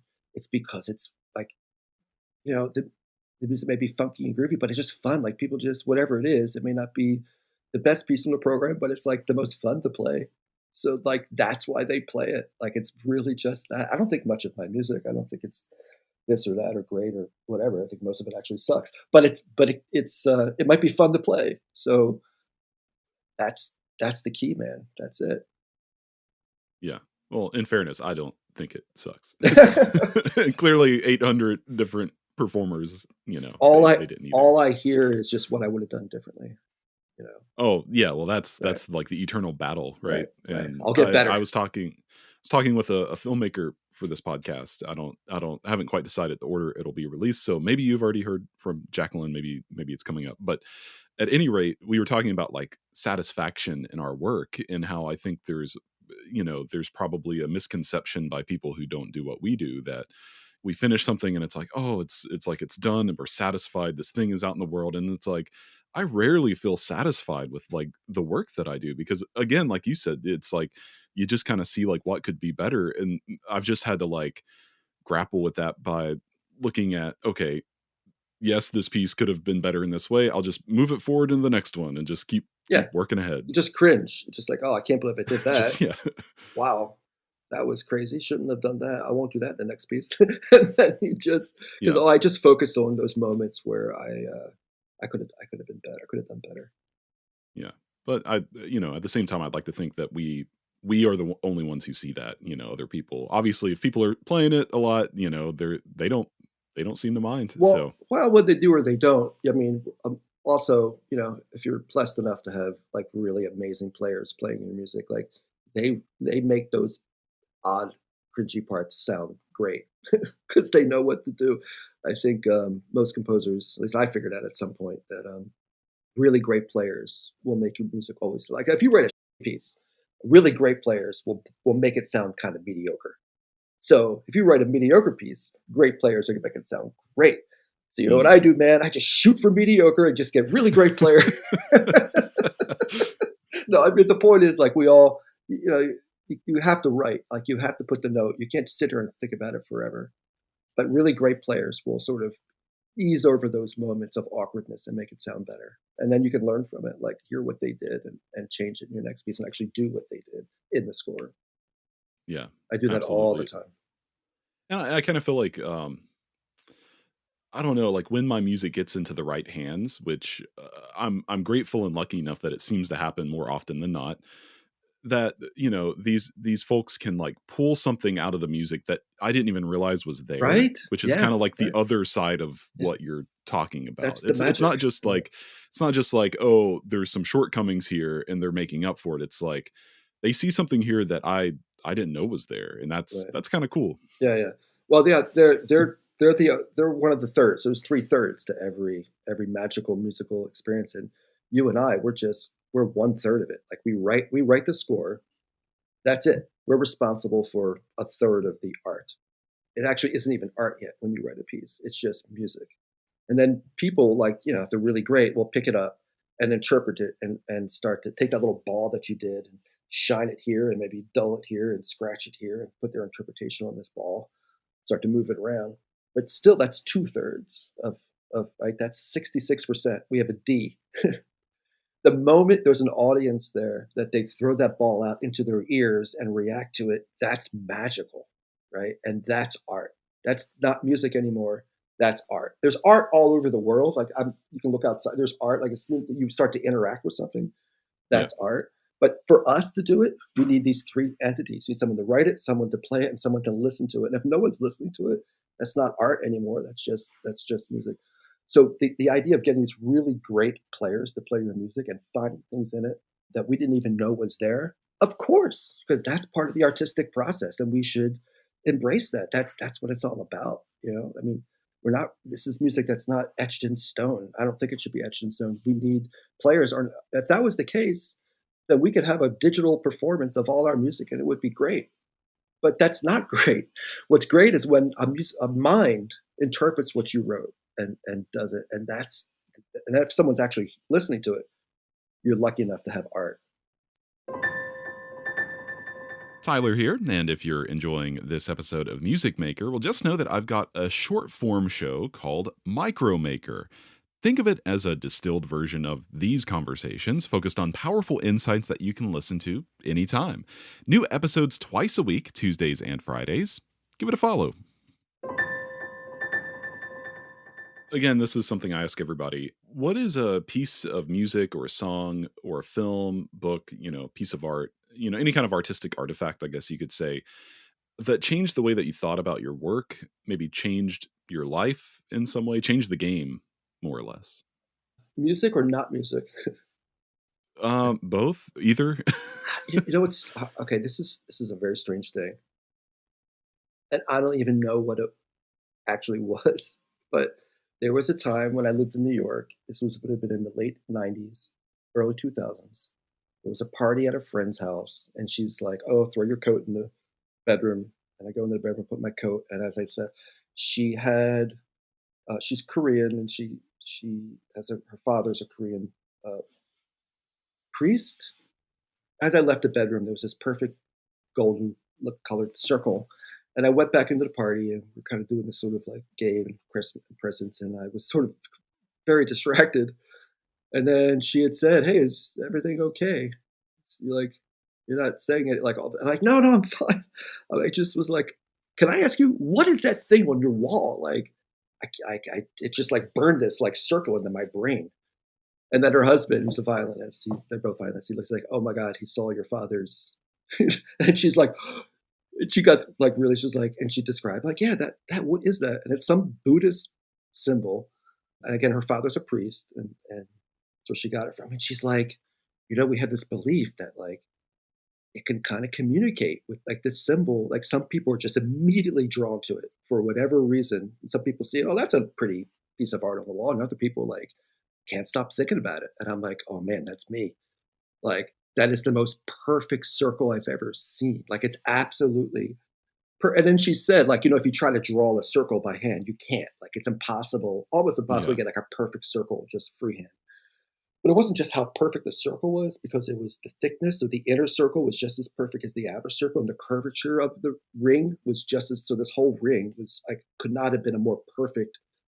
It was like the artwork of Brancusi, or Brancusi, as we say in English. This is Romanian sculptor who like Bird in Space. If you've ever seen that, and like these very simple, like smooth. He's one of my favorite artists for the same thing. You just can't stop looking at it. So I could not stop looking at this thing. It had this tremendous impact on me. And then she's like, well, you have to start coming to church. And I'm like, well, I don't know if I can do that. And her husband's like, you don't want to do that. But I almost did, because I was living in New York and the church was in Queens and I lived in Queens, and I almost did. But yeah, I didn't want to get into any sort of, but ever since then, I had this, if you had to think of like a work of art that sort of hit me and changed the way I thought, like I realized at that moment, like you can have such tremendous artistic sensibility and communicate such tremendous art in a very simple way, in a very simple, perfect, like this ring. It could not have been more simple and basic, yet had so much to say. I don't know. I think about that thing a lot.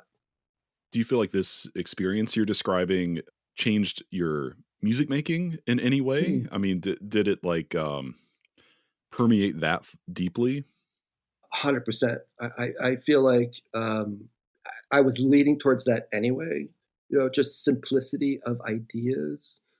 So not simplistic music. That's just dumb. But simplicity of ideas, and the complexity is like how that idea then manifests itself. But the idea itself can actually be quite simple, and I think that musically I was getting towards that. So I was at the right time. Like if I had seen this object, 5 years before, I probably wouldn't have noticed it. 5 years later, I'd probably say, "Oh yeah, that makes sense." But it was at the time where I think I was maybe searching for something, and I found it accidentally. It was just the right time at the right place thing. But it definitely burned this this ring in my forehead. And I think like writing music, there's no doubt that I thought about that piece for several years, and just in the idea of like conveying, how can you convey something beautiful in even just one note? Like, what can you do? Like two notes, or like the simplicity of the idea, and then comes the complexity. Taking that idea, like the way that this was developed, the geometry behind it, I'm sure was like super complex. But the idea itself is very simple. Does that make sense? Like, something very simple on the outside, but deeply complex on the inside. Like, oh yeah, right. You're speaking my language. Yeah, so. Yeah, awesome. I love it. I'd love to hear more about the Mellits consort, which you kind of alluded to earlier, taking advice from Steve Reich and whatnot. Is there a difference between the music that you make for this group versus others, or is it more or less the same? Or I guess like in another way, is there anything that the Mellits consort makes possible in your music that would otherwise be a lot harder to achieve, with just like some bass playing clarinet somewhere? Yeah, totally. So, it started by just writing for my friends. And Reich said, form your own group. So I asked my friends, hey, who wants to play a concert and I have no money? So like those kind of people, like your really closest of closest friends, the ones that would say, Absolutely. the ones that wouldn't say, oh, okay, the ones that would say, 100%, man, count me in, like those kind of people. So that's why it ended up being a really strange ensemble, like violin, cello, marimba, electric guitar, and I was playing keyboard. So what I wanted to do was, I talked about like the different types of music that I was writing stylistically, like the music I was writing for myself and the music I was for my teachers, and I sort of bend together. That was a point in my life where like I was ready to really concentrate and take this like funky shit that I've been doing in a practice room and present it as itself. You know what I mean? And this was an opportunity to do that because it was my own group, and I could and we played almost like a rock band, and we were all amplified, and we played in clubs as well as concert halls. So I think we could easily, and the funny thing is the music was exactly the same. Like we would be on stage in an art rock club with a smoke machine and people screaming, and it was great. And then we would go to a concert hall, the same music, exactly the same music. You take away the smoke machine and everyone just sits quietly in class. But they still loved it, but it was just, we didn't change anything. It was funny. The context was completely different. Yeah. So I thought I could, that's what I was interested in, writing music that would work in these different sort of contexts and stylistically be more like this I had to get it out of my system. And, when I got that Bang on a Can commission, I felt like these were people who would understand that. So now I can write for them and write for me at the same time. So that piece started it off. And then I took that and wrote a whole bunch of other pieces for my group. that spun away from that because we were doing gigs and we needed material. Do you still play often Not with? as often because my career has gotten so international and working with so many different musicians, and everyone that I play with, their careers have all taken off in different directions and doing quite well. And I never really thought about you know keeping it. Like I would need to get an agent and a booker and publicity. It's just if you really want to have a band or an ensemble, you have to really devote yourself to it. And was too busy with other things. Something would have to give, and this was kind of my fun side project. So Yeah. I often think I probably should have. It would have been fun just to do that, like just tour, just like whole different kind of life. But I'm really happy with how it worked out because when we play together, it's always super fun. And then sometimes I go in to another group and they play it, and I just play my part, and that's super fun too. Oh, that's awesome. Yeah, I love that. So this will be the last time I allude to our earlier meeting in Cincinnati, post-concert that hang bar at like was a so bar. fun. It was I awesome. love It that was like place. the perfect place. I'm pretty sure that that I stayed up past my bedtime. I think it was like after midnight when we left because we were just It like was like hanging out. minds, man. It was definitely Yeah, great. yeah. Yeah. And so, if you're wondering like what do two composers talk about after a really awesome concert, at a bar kind of downtown Cincinnati, not quite downtown, but downtown-ish adjacent. The thing that you and I feel like talked about more than anything else was Romania, Yeah. which I loved. I mean, it was just like, I mean, that whole evening kind of has stuck with me, but just talking with you about Romania, there's something there I feel like that I'd love to explore more on the record, so to speak. So, can you talk about your relationship with Romania and why it's a place that you say that you spend a significant amount of time in, but also how does this place influence your work if it does at all? Yeah. Okay. I'm not sure we have time. We're going to need another like 7 days to just talk about Romania. And anyone who talks to me for like, I love Romania. Like we will like end up talking about like, yeah, it's a total love affair. I found the paradise in Romania. It's just, for me, I love it. I absolutely love it. My wife is Romanian. She was born and raised there. And then she took me there for the first time in 97, no, 98 probably. And this was not even 10 years after the wall came down, which means not even 10 years after the revolution in Romania. It was struggling, and she was hesitant to take me there. She didn't go home for very long. When she did go home, she didn't go home very much. She told me she spent her whole life trying to get out of Romania. It wasn't really something she was interested in going back to other than to see her family. And she was going home for Christmas, and we were dating. She's like, do you want to come to Romania? And she was really hesitant about it because she told me later she was so worried, and she prepared me. She's like, look, things don't quite work. It's really dirty, dusty. Buildings are kind of falling down. The revolution was quite destructive. Buildings have been bombed out, and no one has money to repair it. There's people on horse and buggy going straight down the center of Bucharest behind like a car. It's a mess, and the sidewalks are all broken. Yeah. She painted this like really terrible picture. And we fly in just to prepare, and we fly in. And I remember as we're flying in, it was so communist, man. There were like these guys with guns on the runways, like with these like machine like that, because they all had, I don't think they had bullets. It was just kind of a show of like, and brutalist buildings everywhere. Everything's made out of cement and just ugly. And we fly, and I felt like it was like a black and white movie. And the moment we flew in, I was just like, dude, I like this place. This is this is real, man.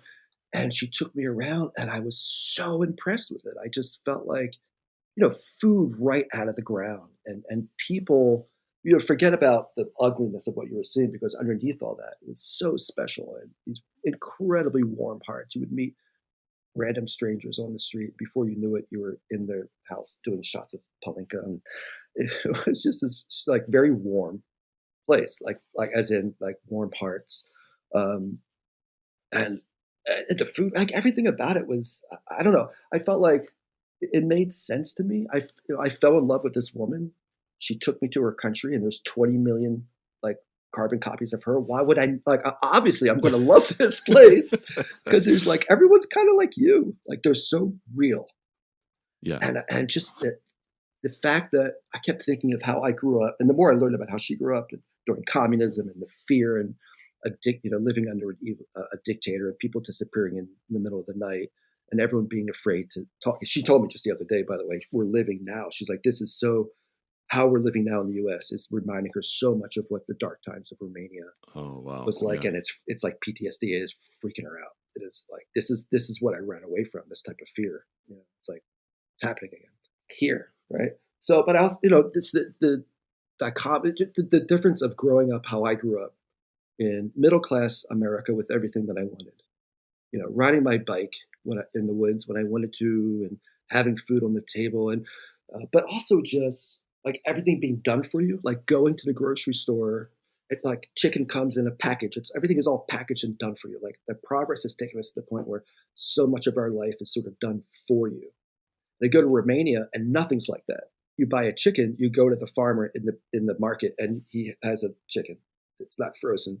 He takes the feathers off. It's like, and tomatoes are covered with dirt because no one, like, they're not grown. They're just grown in a farm. They're not like grown in a greenhouse. Apples have worms coming out of it, which is like we would say, ew, when I go to the grocery store, apples don't have worms. And then I tasted apples in Romania. I'm like, why is this the sweetest thing in the world? And like, but it's got a worm in it. And my wife's like, well, of course, worms won't touch the apples you have because that's full of chemicals. That's why it's like if you see a worm in an apple, that's a good apple, right? So I Right. just fell in love with the culture. I fell in love with the history. I have just this fascination with Eastern Europe. The struggle that they've gone through. It's such a beautiful culture that was it. And now we go all the time because I keep taking her back. She's like, I spent my whole life trying to get out of this place, and you keep bringing me back, But she does love it. I think she sees Romania through my eyes now, and she was also sheltered a lot from the darkness. Her parents were very careful about Yeah. not letting her and her brother understand completely what was going on. But it was. I mean, she watched the revolution happen in front of her house. Tanks rolling down the street, people dying, like that, lying on the floor of that apartment for 3 days. Because anyway, I just was so impressed with the culture and the realness of it. Like everything felt real, and I felt like I grew up in sort of a plastic. I love this country and I love everything it stands for, but there's no the struggle like that I didn't have to go through to have those groceries in the store. Like I felt like Romanians went through the struggle, so they understand it so much more clearly. I wanted a little struggle, I guess. I wanted a little you know what I mean? And you can go and experience it and then come home. Like it's easy for me to say, right? I didn't have to grow up that way. I get it. I get it. But that was the beginning. That was my entry into it. And just European culture, I love, and Eastern Europe is Western Europe 50 years behind. So it's a more pure, in some sense, a more pure European culture. It's less Western, like Western ideas. There's McDonald's everywhere. If you go to like even France now, it's crazy. Romania still preserves its identity a little bit. And I was so impressed with that growing up in a country where it's all about mixing identities, which is a beautiful thing. It was great for me to see a culture that was kind of hanging on to its own, which is disappearing. So, and the music, everything about it. And yes, you asked me about, do I incorporate that into my own music? Man, did I try, and boy, did I fail. So, Yeah. yeah, I mean, I try because I love going. It's my composing getaway. Like I go there. I'm going to be there next month with Nick Fotinos and Andy and Bill. We're doing a whole new concert. The one, Right. Yeah, yeah, you were telling us about that. yeah. So now we have another one that we've programmed, and we'll start that in Bucharest next. And they're bringing their whole. Here's the thing: they loved coming to Romania with us 2 years ago so much that they're bringing their families, like their wives and children, are Oh, welcome. yeah, that's amazing. Yeah, I'm going to take them up to Transylvania and whatever. And I speak the language enough now, so I can get them around and show them around. I'm going to take them on a little tour because my wife won't be there. She wasn't there either 2 years ago when I went. I go by myself a lot these days because if I have time to go, I go. But it's my composing getaway. I feel like if you tell yourself you're going to do something in a certain time place, when you get to that time and place, you do it because maybe you've talked yourself into it, but maybe I'm just so impressed. I love my life in Romania. So I just write music. It's so easy to write there. Every day Yeah. I wake up, I literally walk out in the street, breathe in. I'm like, I'm here. Like I enjoy every single moment. Like, I love it so much. I love the people. I love the culture. I love everything about it. So yes, I write a lot of music there. I've tried to incorporate Romanian folk music, gypsy brass bands, and the rhythmic uh, enticement that kind of pulls you in. I tried and I failed because it's in the end, it's not authentic. It's not me. I'm just a kid from outside of Baltimore and grew up with listening to Zeppelin and Rachmaninoff in my brother's basement. I didn't grow up in Romania, and I don't have that as part of me as much as I want it. So, in the end, I accepted that culturally, it's not my as much as I want it. I'm definitely a closet Romanian. Like in my heart, I think I'm Romanian. Like I've convinced myself, but it's not. So musically, I have to write my music, but I just write it in Romanian. Yeah, I love that. Like treating it like that this is just your retreat, your Right. residency, That's exactly right. your space Yeah. to like you can be a maybe not to be too I guess woo woo here. Maybe like that's your spot where you can be a better conduit Yeah. to receive all of Yeah. your Maybe. inspiration and whatnot. Maybe. My Romanian friends tell me I'm more Romanian than they are. So if that's anything. That's funny. Yeah. And I did just write a piece. I did set some Romanian text, Romanian proverbs. So I took Romanian text for the first time. So that was my way of actually incorporating stylistically myself, but incorporating, at least the Romanian language. That was fun to do. When we were talking before, months ago, I remember you telling some story about just going to church, not as like a particularly religious person, maybe, and just like just sitting there in church in Romania because it's just so good. It's like a Yes. good experience. That's exactly right. But my wife and I were just talking about the other day because she was just in Romania. She heard a choir. She wants me to go check out a different church. I'm like, ooh, that's the church I don't go to. I don't know, maybe. So, but yeah, so I discovered Romanian Byzantine choir music. So like the church music, but it's Byzantine. It's different. It's not SATB as what we're used to. It's like male choirs with like a drone, basically with like these low drone notes and simple like fifths and single pitches, and then a priest or a soloist that will sing these melismatic melodies over that, with like a major third that's a bit flat, Oh yeah. right? And like a super flat seven. So it's like so flat, you're just like your arms go up and like, oh, and it resonates with your body. And I find it incredibly beautiful. And when I discovered it hit me. And I had never heard this type of music before. I've rarely been I'm Jewish I've rarely been in a church, let alone this like Romanian Orthodox church. And I remember asking my father-in-law, who unfortunately just recently passed away, but showing like I made recordings and asked him about these chords, the harmonies. Like I said, the priest will hit these notes that are just not quite a major third. It's out of tune. But I swear, I think it's like because your whole body resonates. It's so beautiful. And he's like, Mark, they are trained to do that. That's like he is absolutely doing that on purpose, and it's not easy for them to do because they all grew up singing in a Western. But then they have to sing these intervals, and he's like, look Yeah. for the augmented second. That's another one, and it's just incredible, right? So I, Yeah. but here's the deal. So I'm the only one going. Communism ripped religious aspects out of all the religious aspects out of life in Romania. That was one of what the communists wanted to do because people would always rally with religion. Ceausescu was trying to destroy the individual to build the state, which meant destroy religion. So my wife's family, they don't go to church at all. And they would love to tell, like, our Jewish son-in-law goes to church. We can't figure this out, but he's the only one. So, and I drag them with me sometimes. My wife won't go, but I got my mother-in-law to go. I got my daughter to go. But yeah, I feel like the church itself, they're beautiful, they're small. You have to stand. Um, the music, again, that's why I went because I'm so impressed by the music. But you're right, man. When you feel like when you leave that church, there's something about it. You just feel good. Like you feel like you did something for yourself. Like I'm not a religious person. I'm not, but I can see how people can get caught up in religion and because you feel great, And I remember leaving church once, and I go I go Saturday night to hear it's called the large Vespers service. And the choir was singing, and it was great. I'm just like the incense, and I'm like, oh, this is awesome.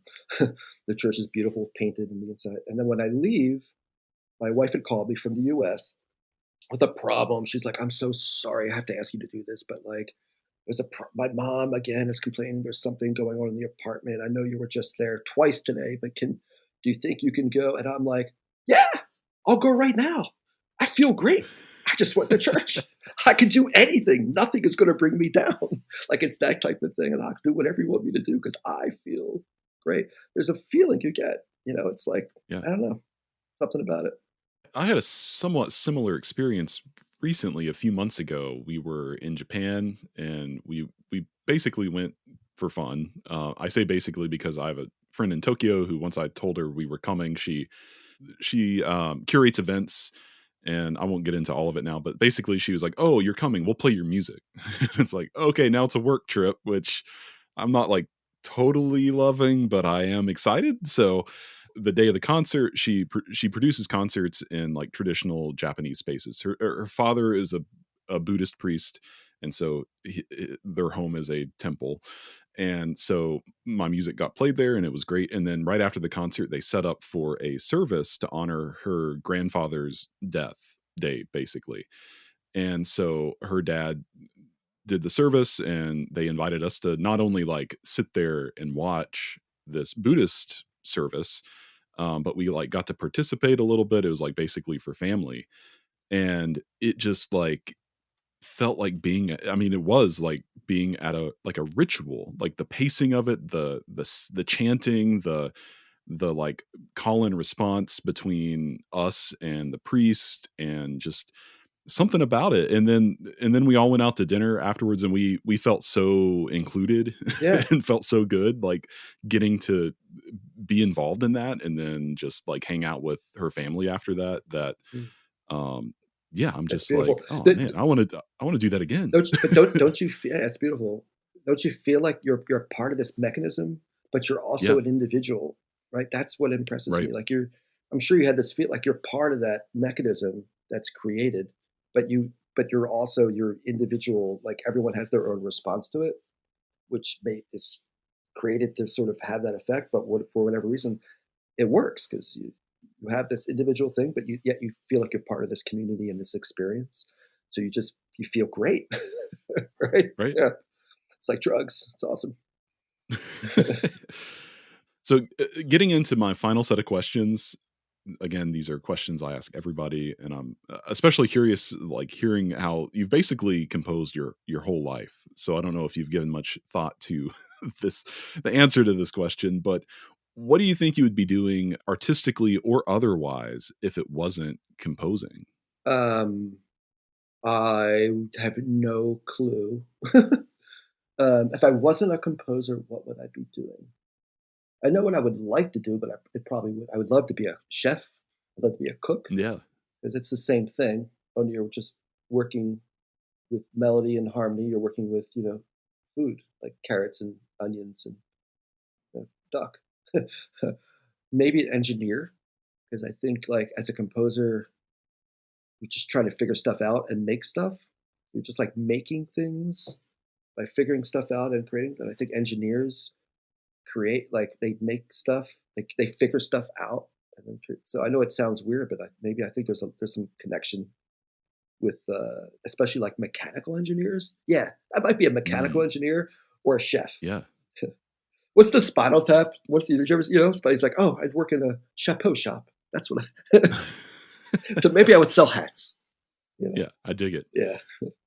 Yeah, I mean, I talk with so many composers who talk about their music like from this kind of architectural engineer standpoint. Like, I mean, yeah, it's all kind of, I don't know, not to paint with broad brushstrokes. It's all kind of the I same. There's probably a good chance I might have ended up in the music publishing industry because I was so deeply as a cop, working as a copyist before my composition career took off. If Yeah. that had not happened, that path might have expanded. I don't know. Is there a tool that you use in your practice that you think everyone should know about and that everyone else could benefit from? And this could be like an actual device, like a software. It could be a process or a way that you go about things. Yeah. Yeah, IPAs, beer is a good tool. There's so much All inspiration right. in trying to figure out the hop profile. And Nick Yeah. Fotinos and Andy Hudson and I and Bill Ryan have sat one media night trying to figure out, is that Mosaic hops? Ooh, is that Centennial? I mean, it's a really stupid, simple answer, but oddly enough, I'm a big proponent of Sibelius Yeah. as a tool. So, I mean, I use Score, which is an old program for many, many years. It's like not very user friendly, as a composer, but it's a good engraving tool. And then I use Finale, which is much more, composer friendly. Like, and then I discovered Sibelius. And just to give you my pitch, I know you've moved on to Dorco. I think that Finale, they, from what I've heard from my old music ties and music publishing, that was a deal that they had set up long before they announced. And they just went for the highest bidder. They went with Dorco because Dorco gave more money. To sort of, here's your next step, and Sibelius wouldn't do it, and they were blindsided by it. But just to give like Sibelius, and I've looked at Dorico, I think it's great, but for me, Sibelius is better. Sibelius is, again, for me, because it's the integrated workflow is fantastic as a tool. Forget how great it looks. Dorico looks great too, and Score looks great. But for me, and again, it's because I'm sure if you may get this point with Dorico, like where it's like this free flow with you. I My studio was set up like this, right? This monitor here, and I have a monitor, this large monitor here, keyboard, separate little numpad and mouse. Everything is over. It's super well integrated that I can use Sibelius like the best piece of paper ever, right? Mm. Where it's a tool, right? So I go straight in. I put my ideas in. I can play it in. I can put it. I have so many different ways of inputting, depending on where I have the whole thing set up. I can show you, like set up next to her. I just got her, by the way. Oh, yeah. But it's like everything's all set up, and then there's like a little, you can't see it. There's another little table here with a bunch of other equipment, so that no matter where I am in the composition flow, I can get music easily and quickly onto the screen and manipulate it and color code it. Like I have color scheme. There's an idea that may make it it's orange, and I quickly make it orange. It takes literally a half a second, and then if I know it's not gonna, I'm going to use it, but I want to remind myself that I already tried that idea. It's brown. And be able to sort of put something in one instrument, another instrument, and switch them with plugins. It's like it's so fast and easy. It's like the best magical piece of paper for me. Like, and it's all paper. And sometimes I just put everything on a piano sound too, just because I don't want to be influenced by the sound. Oh, yeah. Although Sibelius has wonderful sounds, but I just want to like work on that. All that stuff is super fast and super easy, and I'm not struggling with the software anymore like I used to be, and which is why I was going to paper and pencil. So, like one tool, I know it's stupid because everyone uses Sibelius. It's like it's like, but I gotta say, there's a good reason for it because it's really well integrated from a composer standpoint. The fact that the output can be tweaked, so it's publishers love it. It's just a nice advantage, but I came from a different standpoint. I'm not using it really as to get beautiful output. I'm using it as a composition tool, like in a way of like like magical paper. So yeah, that's my tool. I know it's a stupid answer, but it's like Sibelius. I really like, and I can't lose music anymore.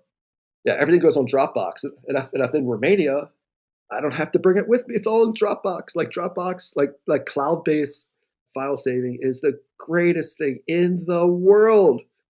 I can't lose music anymore. If I'm in France working, I do a lot of ballet and dance. So if I'm in France working with the modern dance over there, I don't have to like, oh yeah, just pull down the piece from the cloud and start working on it in the hotel. It's so great. Love it. Yeah, makes sense. And people can't see us, so just to clarify, the her that you were referring to is like a mannequin, Yeah, like a tailor's mannequin in the background. that was a, what do you call it, white elephant, like Christmas, like. So I got her and the hat, and I got it from my buddy Jim Jones, who's crazy about Halloween. And I said, dude, I'm in a white elephant. I'm going to try and get this for you for Halloween. He builds stuff. He's like builds these art That's things. awesome. So that's for him. Beautiful. So my final question, and we've covered a lot of ground, so maybe there is no answer, and that's okay. But what is something that you've never had a chance to say about your art, your music, that you've always wanted to share with people? Okay, so a couple things. Some things we touched on already, but one thing I would say your music is yourself, and I feel like my music is myself. And if people ask me, where is it coming from? It's coming from me, and, and that's it. It's very pure. Another thing is, I'm not a minimalist. I would, for the record, say that. It's weird. It doesn't happen very often, but every now and then, mostly not in this country, but not to single out Europe, but if I go to Europe and have, like, so I do get labeled a minimalist sometimes, which just makes me laugh. It's just kind of funny that, like, people would put my music. It would certainly, it's like, post minimalist say, or so maybe there's an influence, or like I mentioned before, a confirmation of it, but it's not Steve Reich. It's not Philip Glass. But I think in Europe they have an impression if you're an American and you write something repetitive, you're a minimalist. So that bothers me when I go over there. It happens here in the U.S. even sometimes, but it's pretty rare. Yeah. But the most important thing, it's something that we've already talked about that I don't actually say very often, but I think it's important. And we got talking about it, about how music should be fun.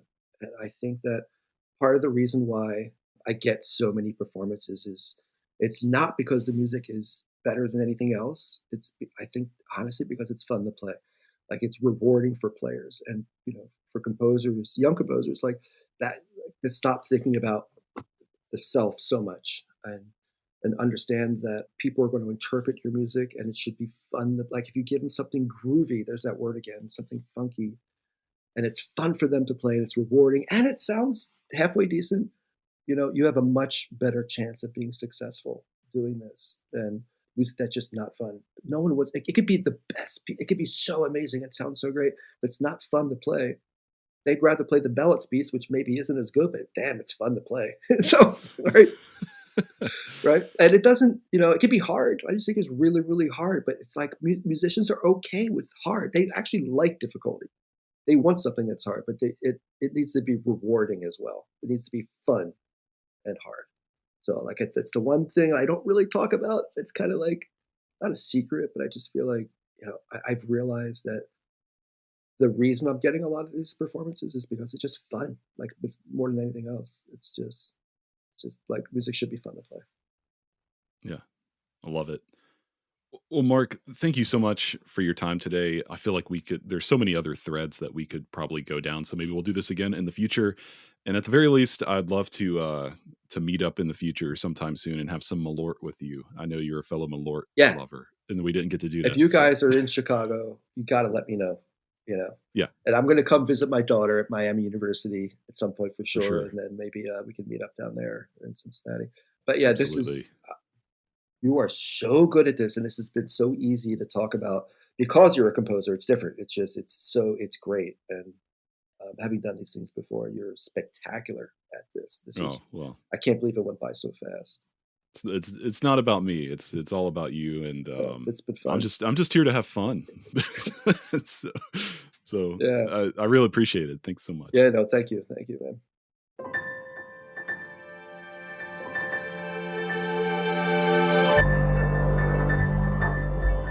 There is just so much that I loved about that conversation, and just having the opportunity to hang out with Marc again and get to know him better, get to know his journey. It's just like what this is all about to me.